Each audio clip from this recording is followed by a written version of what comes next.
Hey guys, 600 Chase here. So today I'm going to be showing you how to change the air filter on the Yamaha FZ6. Now, I'm going to title my my YouTube video how to change it, but I don't have to change it because I have the K&N filter, so I'm just going to be washing it.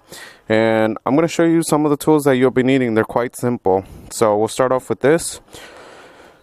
You'll need your 3/8 socket wrench. Or you can have the 1/4 inch. They'll work both as long as you can get these sockets in there. You'll need a size, what is the size? Size 10 millimeter. You'll need an extension for the 3/8 wrench. And then you'll need this. And this is a hex, a size 5 hex. And the reason, I'll show you why you'll want to have it in a socket instead of the L Allen wrenches, because this makes it a whole lot easier. I have my trusty K&N Power Clean to clean it, and you just have to spray it with that and then rinse it through warm water, let it air dry. Make sure you don't dry it with a blow dryer or nothing like that.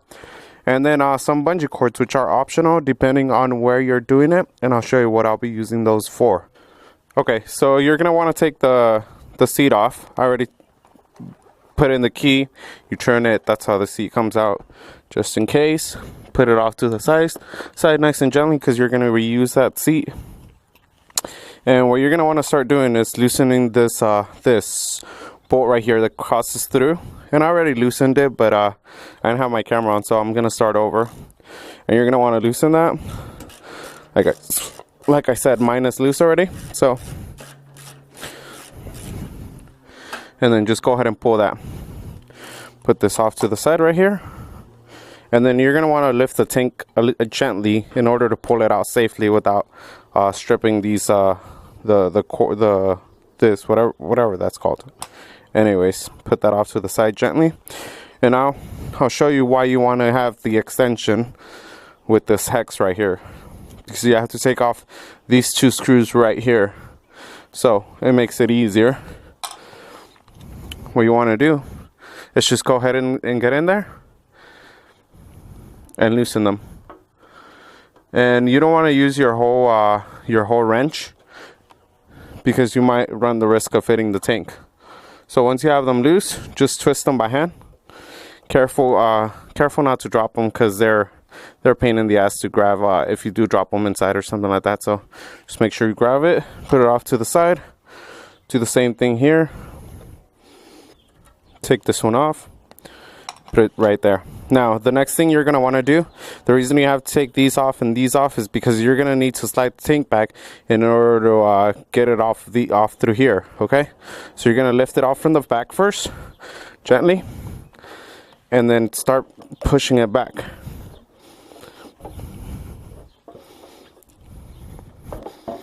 Like that, see? And then hold it. Now you can't see it through here, but under here it has some wires that have a certain amount of length, so you don't want to pull the tank up too high.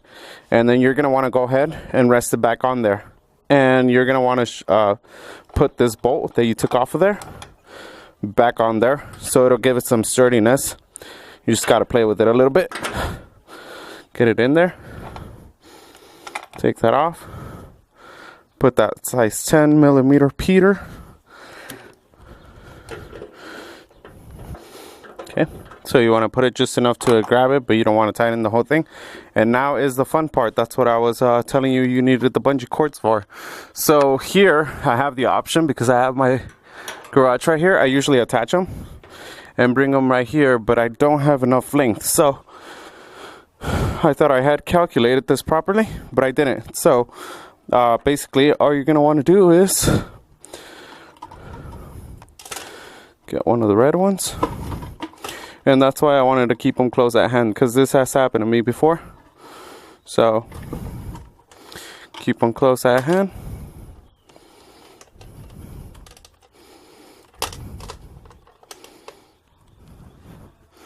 Attach it here.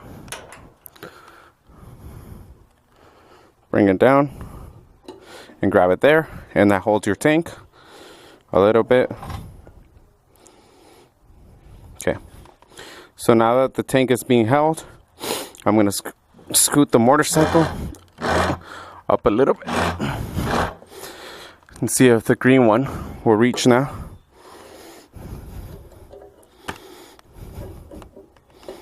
Okay, the green one barely reaches and it's overstretched, but I'm comfortable enough with it, so I'm gonna go ahead and let it be. So let me show you guys. The next thing is that like this is what I was telling you. You don't want to pull these because this is the maximum amount of length that these are allowed before you can like probably rip them off the plug right here. And then it has the hoses for the tank, so you don't want to pull it up too much, and you want to be gentle with it when you're handling it. Oh, I forgot to grab the screwdriver, so I'll grab that in a minute. You're gonna need to remove all these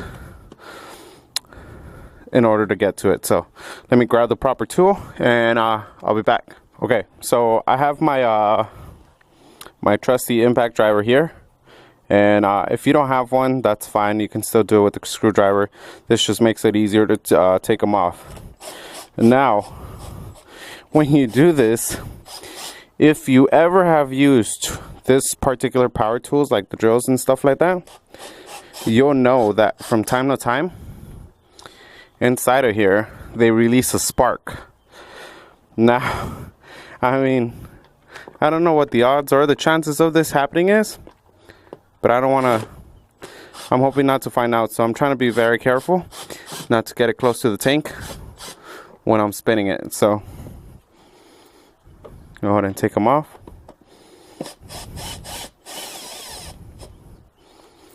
Careful not to drop them, because if you have to retrieve them, it's a pain in the ass.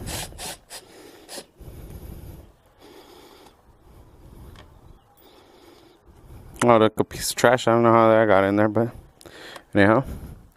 And then the last one here. Okay, and then go ahead and take that off. And then just put them off to the side. Right there. You're going to put it there. Careful not to scratch the bike. And then this just pops out like that. Put this off to the side.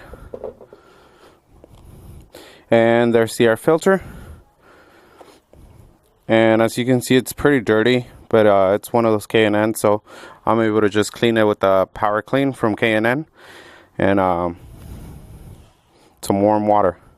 Now, one very important thing to know is that these, since I have this up and I'm not going to be bringing it down until I'm finished, and I don't have the cover for it, what you're going to want to do is just put some clean rag over them. You don't want them out in the open like that, okay? So just put a clean rag up like that, okay, to cover them up. And that's all you need, you know, just so debris or dust and stuff like that don't get in there. So that's that. I'm gonna go ahead and clean it with the Power Clean and some warm water, and I'll be back to show you guys just putting it back. So all right, guys, so we're ready to put the air filter back. Like I said, I already cleaned it and rinsed it with warm water and let it air dry for a bit, and just ready to go and install it back. So let's go ahead and do that. It goes like that, and I've done this a few times to know that this is the way it goes, and I'll show you how you can know even if this didn't say front or things like that. Let me grab this so I can show you. See, the way it would work is that this goes in like this, right? And then you slide that into place. Make sure it's nice and snug.